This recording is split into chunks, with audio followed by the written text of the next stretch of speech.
Hey guys, Mr. Happy here, and welcome to my first post-release Destiny Strike walkthrough. I did post a video of just raw footage of me doing the strike on the moon.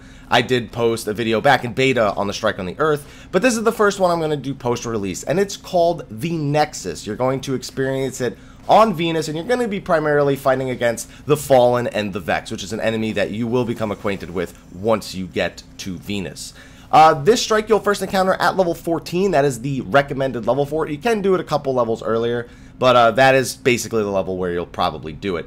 And in my opinion, it's probably one of the shorter strikes. In my opinion, also one of the easier ones. I've yet to do the PlayStation exclusive Dust Palace, so that one maybe could be shorter or easier. I don't know yet. But this one is definitely one that I feel like I can do on any given day, get it done real quick, and then go and do other things. So with that out of the way, I'm going to be providing some commentary for this video, as you can tell already. However, this is going to be a complete, video walkthrough of it, and there are parts where I definitely don't need to comment, where it's just going to be me killing trash, and I don't think you guys want to listen to me talk for 18 minutes anyway. Maybe you do, maybe you don't, I don't know. But anyway, going into this video, this is actually the first encounter, or I guess you can call it an encounter, and you have to destroy 3 servitors. I actually expected there to be sort of a boss related to this, but for the most part, you're just killing Fallen and killing 3 servitors.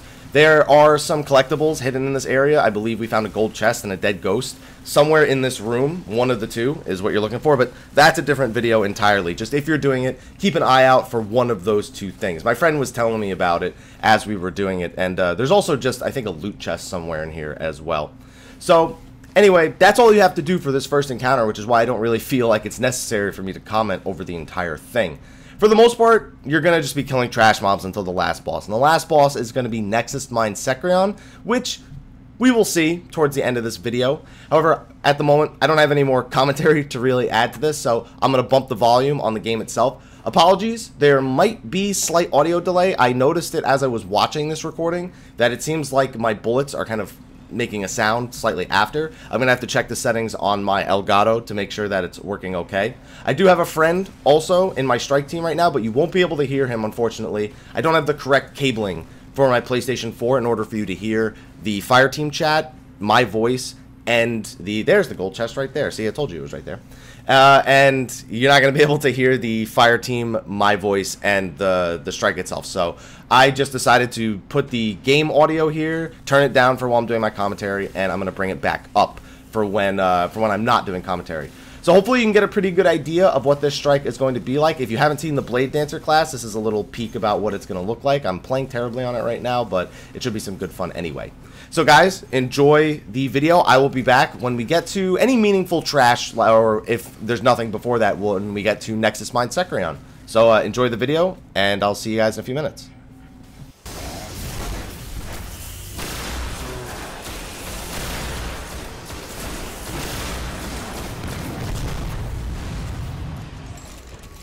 Okay, the upper level's open.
We're getting close.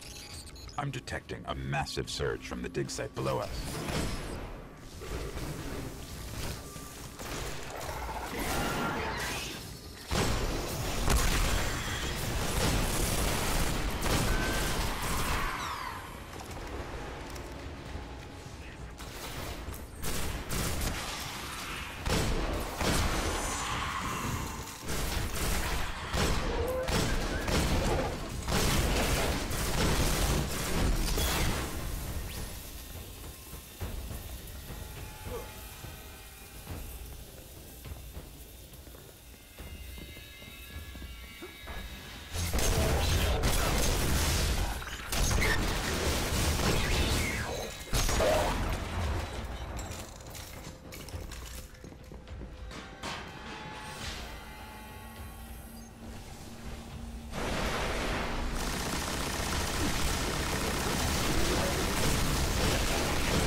Alright, and I am back for some more commentary. Hopefully you enjoyed the walkthrough of the dungeon for the most part, for mostly the trash before the final boss. We're getting to the final boss room right now.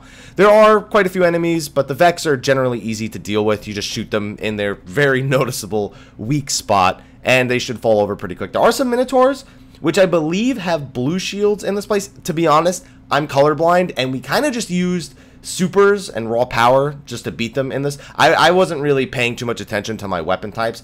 In case you don't know, see, there's a shield right there. Unfortunately, I'm colorblind. I can't tell if it's blue or purple. I'm just using a heavy machine gun, which is doing void damage. So void damage is purple. Wasn't doing extra, so blue arc damage. If you want to bring a weapon with arc damage, you can make the Minotaurs a little bit easier. In case you don't know, before we go on to the final boss, which is spawning right now, Nexus mines Secrion, as you can see right here. I'll be providing commentary on him in a second. There are 3 types of weapon damage other than just basic kinetic damage in this game. There's arc damage, solar damage, and there's void damage. And they do more damage against shields, each one of the elements. But it depends on the color of the shield itself. As someone who's colorblind, I have a hard time distinguishing it before I actually shoot the enemy. But if you are hitting their shields with a weapon that deals extra damage against their type of shields, it will show you in sort of a bolded color of the like your weapon damage will appear in the color of the shield that you are breaking. So it's easy to tell. But anyway, moving on back to the dungeon. This is Nexus mines Secrion, and to be honest, just like I said at the beginning, I find him to be one of the easiest bosses. I do die quite a few times here because this was my first time encountering Nexus mines Secrion, and I didn't really know what to expect. At this point, I'd only killed a single Hydra enemy before him, and I remember that one Hydra enemy being a pain. And this guy is kind of a pain for pretty much the same reason. So, like all Hydra enemies, he has a giant shield in front of him, which means that it rotates around him more or less, not really in front of him, which makes it so that if you shoot the shield, he doesn't take any damage. So you're going to want to not shoot the shield, pretty simply. Also, his major weak spot is pretty easy to spot, like most of the Vex. It is his giant glowing eye, which you see me shooting right now. Shooting that will just deal some bonus damage to him. But other than that, the most difficult thing about the fight is kind of just what makes Hydras difficult in general, is that if you are not in cover, and even if you are in cover, he never stops firing at you. Once he's looking at you, he never stops firing at you until you go behind cover, and then he switches targets. Once you go behind cover, he'll usually stop it. You can even see right now, right until he switched targets, he was just barreling onto me. And while you're trying to deal with the ads, that is one of the most difficult parts about strikes that I've experienced so far, is that the boss killing you while you're trying to deal with ads. So you kind of have to be, you have to kind of know what's going on. You can't just say, oh, I'm killing the ads, and not look at the boss and not be paying attention to what the boss's patterns are doing. Is he looking at you? Is he shooting at you? Is he walking towards you? Is he about to melee you? You have to kind of be present of where the boss is facing and what he's kind of doing the whole time. As you can see, I just take a bunch of hits here because I'm just trying to get in a few hits here. Had some ads spawn right behind me. You're going to see me shoot terribly with this weapon a few times and then throw a terrible grenade like that. Yeah, I got to point out my own mistakes. Otherwise, you just can't have fun with it. But make up for it all with the Bladedancer super. I'm actually not as big a fan of that super. I've unlocked more of the modes for it now, and it's great for dealing with enemies that die in a single hit. But on bosses, I mean, generally supers aren't meant to be super effective on bosses. But even on Hive, not even Hive, even on majors and ultras, I don't know, I feel like it's really good for clearing out enemies. Also, that is the worst spot you could ever be, is a spot with no cover in a corner against Secrion. Do not go to that corner. I don't know, I don't think I haven't really enjoyed it as much as I really thought I was going to. And Blink Strike, I don't know, I haven't finished unlocking all the things for Blink Strike yet, but it's definitely not as awesome early on as I thought it would be. It basically just feels like an enhanced melee attack. It doesn't really feel like a Blink Strike. You know, I think blink a long distance and strike an enemy. It does have that sort of, you know, rogue aspect where I have the ability attached where where the backstab does more damage, but I have a hard time using that when I'm soloing, and even in groups it can be kind of annoying to try and use. So basically this is all you're going to have to worry about with Secrion. He goes down fairly quickly. One thing I recommend for your placement is to not spread out to all 3 corners like you see us doing here.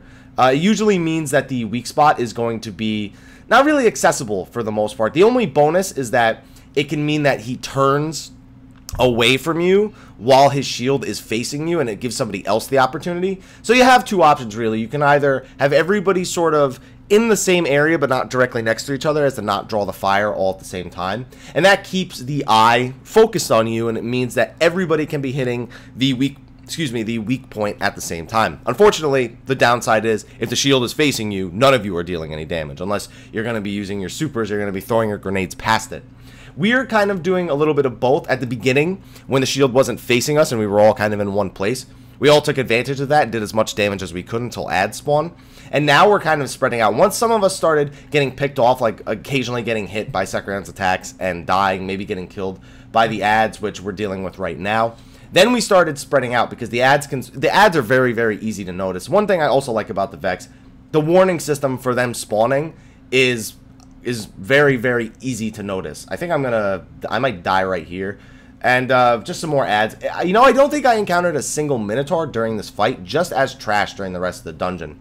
Mostly, I just remember Harpies, Hobgoblins, and Goblins. There may have been a Minotaur or two that one of my fire teams used their supers on or took care of really quickly before I could get over there, but as soon as ads spawn, I was there, and I personally didn't notice any of them.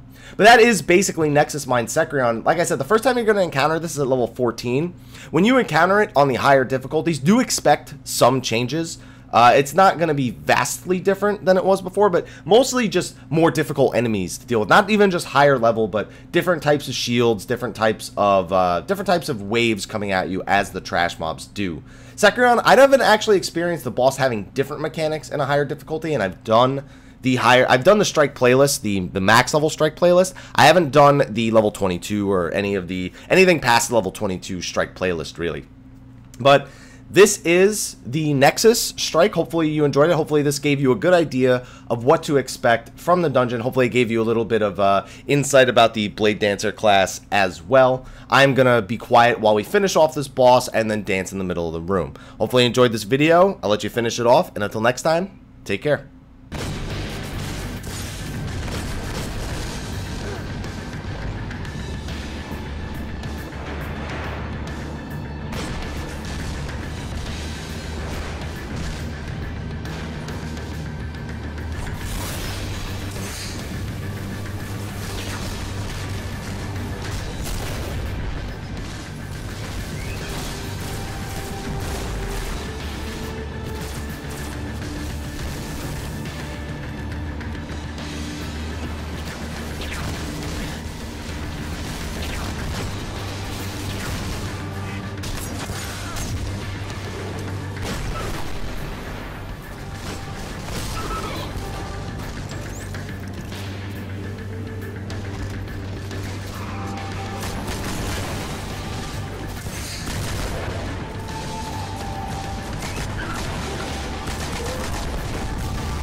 Great work.